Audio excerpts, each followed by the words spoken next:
The Rams, Rob G, beat the Lions. I was there yesterday. You were there. I seen it. I wasn't mad. Rob G knows the pick. You know, my pick'ems. I picked the Rams to win. Believe it or not, I did pick the Lions to lose. I said if they're going to go on a run and make the post, they had to win them all. Mary Mack, I got to be real.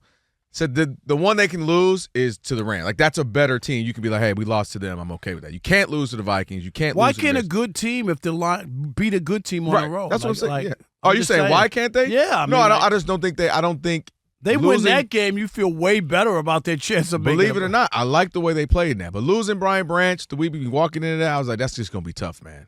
And it was exactly a good game, but they couldn't get it done. Rams got some fans now. When y'all winning, it ain't quite what you think, but Rams trying to get some fans now, Rob G. A little bit.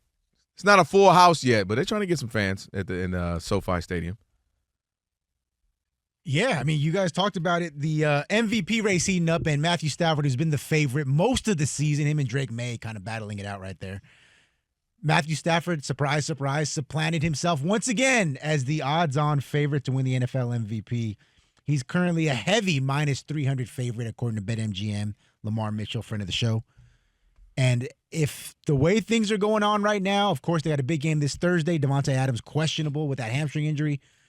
This game on Thursday between the Rams and the Seahawks not only could determine the NFC West champion, the 1 seed in the NFC, and the MVP all coming up on Thursday. Because if he has a stinker in that game, that could alter. Huge game for Matthew Stafford.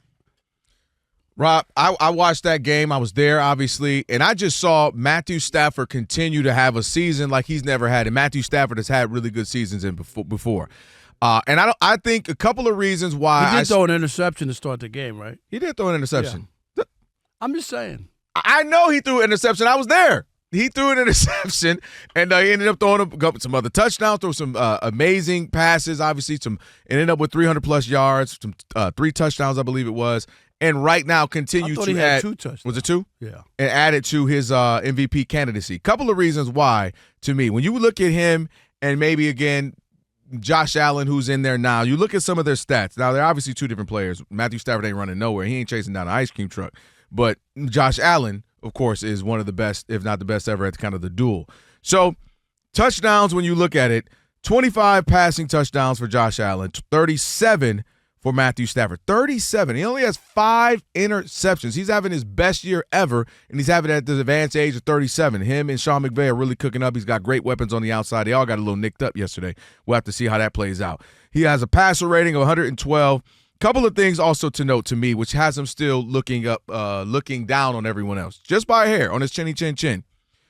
Also, if he wins the division, that's a division with the Seahawks, who are a good team, and also with the 49ers, who are a good team. Both really good teams, and that'll be huge to me as well, winning that division. Well, I think that's the ceiling. If he wins that, you win that division, your stats say they keep about the same where they are, the trajectory. To me, that's the winning thing. He would have won a very tough division. So if he loses, he's not the MVP. Now I got to see how everything plays out. Okay. But that to me is I'm just asking. No, I got you. That to me seals the deal. You win this NFC West, which is incredibly difficult, and you're still putting up these incredible numbers. Again, I said 37 touchdowns, 5 interceptions, and again, we've been hearing it even when he was in Detroit. You were hearing it. He's your favorite quarterback. He's your favorite quarterback.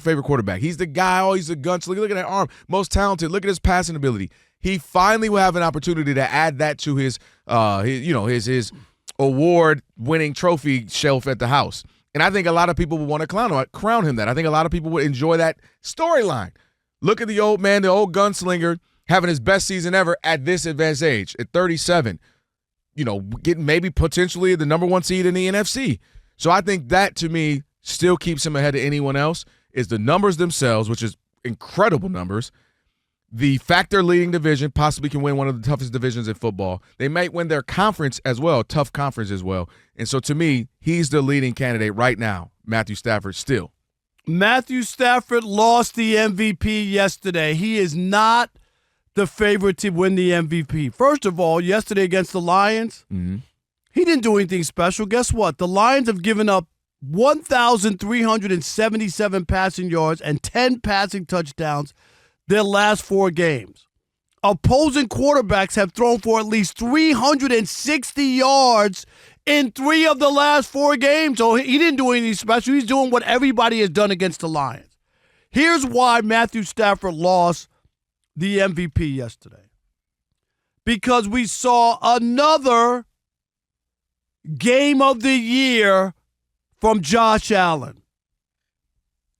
He's down 21-0 on the road to the best team in the AFC. And he engineers an unbelievable comeback. All right? Mm-hmm. He did it in week 14 against the Bengals. They were dead. He brought them back. And week 1, can we not forget that game against the Ravens? Ravens put 40 points on them. And guess what? Josh Allen rallied them in the fourth quarter, and they won that game. In those 3 games of the year, are you ready? Yeah. 332 yards per game. 11 total touchdowns and no interceptions. And I'm going to tell you, this is going to remind me of the year when Aaron Rodgers beat out Tom Brady for the MVP. You know why? Why? Tom Brady had bigger numbers. Tom Brady had 5,316 passing yards and 43 touchdowns.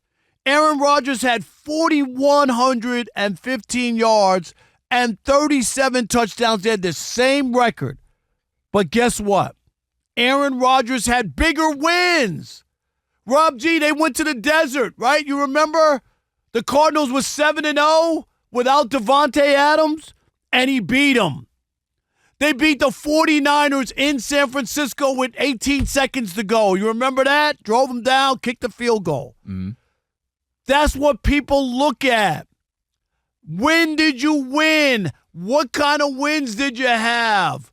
Yesterday was a win for the ages, down 21-0. Everybody's telling me that the Patriots are back. Look how great they are. How'd they win that game? Josh Allen. That's an MVP. He didn't have one great game. He had 3. And we saw it before when Lamar Jackson went to San Francisco. You remember that? Yeah. And put on a show on Christmas night to beat the 49ers there and Brock Purdy, and guess who won the MVP? I just said last night's game to me was the turning point because that's a 2 in a row where you're down and you're out. Look at these incredible comebacks, and it's him. Mm-hmm. You keep saying it all the time. You know I say that. Matthew Stafford is loaded with talent. Puka Kanua, whatever his name is. Man, if you don't stop it. That boy canoeing down the river. Puka. Put his name in Phillip Rivers. You got him canoeing down the rivers right now. What you got? All right, Puka, whatever. Nakua. Puka Nakua, whatever. Kuda Matata to you, too. That's right. Davante Adams, I could go on and on and on. He has all these weapons. Yes, he should. He should be rolling. Are you kidding? He's not doing it with lunch meat. Are you done? He's doing it with filet. Is this lunch meat First or of all, filet? you know how many other MVPs was filleted up? You know how many other MVPs had filet and lobster and scrimps? Scrimps. But I'm telling you that Josh Allen has lunch meat. Let me tell you what That's Josh what I'm Allen. saying. He Well, has you know lunch I've been meat. saying that. You know that's one of my things. Now let me say this. Couple of things. Josh Allen. First of all, Josh Allen. You can argue best player in the league, whatever you want to put him 1, 2, 3. Like that's not crazy. Him being right there in the mix. Couple of things why I still don't think it's quite him. Josh Allen is going up against Josh Allen. And I don't know that we would look at this season and say Josh Allen is out Josh Allening last year. And I think that plays a factor anytime you're an MVP, any sport. It gets difficult when people compare you to what we've seen. To give a MVP to a 37-year-old who's like a 2-time like if but that makes more sense to me, right? No, it doesn't, because it doesn't happen. It doesn't happen. That's why. No, but I'm saying that they're going to look at Josh Allen and go, he was the MVP last year. Look at what he did without any weapons, and look what Matt did with a loaded. They added Davante Adams to the mix. Yeah. I'm just telling you. And if they don't win, if they lose to Seattle, ain't no way he's winning MVP. Well, Seattle had the nerve to almost lose to the Colts, to a 67-year-old. Now, Matthew Stafford, again, 37 touchdowns to 5 interceptions. I know, it's crazy. Couple other things. You got some bad losses. You got the loss to the Falcons, if you're the Bills. You got the loss to the Dolphins early, and then you had that had to come back against the Bengals as well, is one of the games you just mentioned. So those to me are games where I say, if you're superior, why are we doing this? Why are we struggling against these teams? Why are we losing to the Falcons and Dolphins? You don't blow out everybody. It's called football. But again, we talk about this. When I have to nitpick between people, Rob, this is what you have to do when you start talking about two greats. I got to nitpick, right? You're going to say Matthew Stafford threw an interception in the beginning of the game. Well, he balled out the rest of the game. So you got to nitpick, and that's what I have to do with Josh Allen right now. And also, he had some middling games this season where he was all right, wasn't great. Like I told you, wasn't great against the Falcons. Had a couple of games where, wasn't anything spectacular. So to me, I think there were too many games where Josh Allen was just, and now he's starting to have some good ones. He is incredible, or good to great. He is incredible. He is the reigning MVP. But I think what Matthew Stafford has been doing has been spectacular. You add to the fact that he is 37. I think that plays into his favor. I think it plays into his favor that people have been wanting to crown him, but not have the reason to or the resources to, right? They couldn't crown him without merit. They could have crowned him a long time ago. Right, He's 37 years old. Right. He got two they have the merit. Alternate Pro Bowls. Alternate. Right. That's my point. We're not asking who going to the Hall of Fame, Rob. We're asking who's the MVP of 2025. I'm just telling you, now Josh Allen has has had his merit. 3 games or better than any of the games Stafford had. He has the merit All to do 3 that. of those better. Josh better Allen than down 21-0. That ain't Matthew Stafford's fault. He ain't getting down 21-0. And again, it's not about getting down. It's about coming back and winning a game you had no business winning. But I can't come back if I ain't getting down like that. I'm just telling you that's what people look at. And I think they're going to look at what he's doing, his best season ever. He's had good seasons, great seasons before Matthew Stafford. Now he's doing it with 37 touchdowns, 5 interceptions at 37, and could win the division and win the conference. What a story. What a send-off if this is it for him. It would be the worst thing if Stat Padford won an MVP. You can't call him that this year. Okay. All right, Rob, so they're watching us right now, which means another thing they can do is what? They can subscribe. All you got to do is hit that button, subscribe to The Odd Couple for some of the best sports talk content in the nation. Facts, and while you're at it, they can like, they can comment, they can share. Do all that for us. We appreciate it. Just do all that right up in here.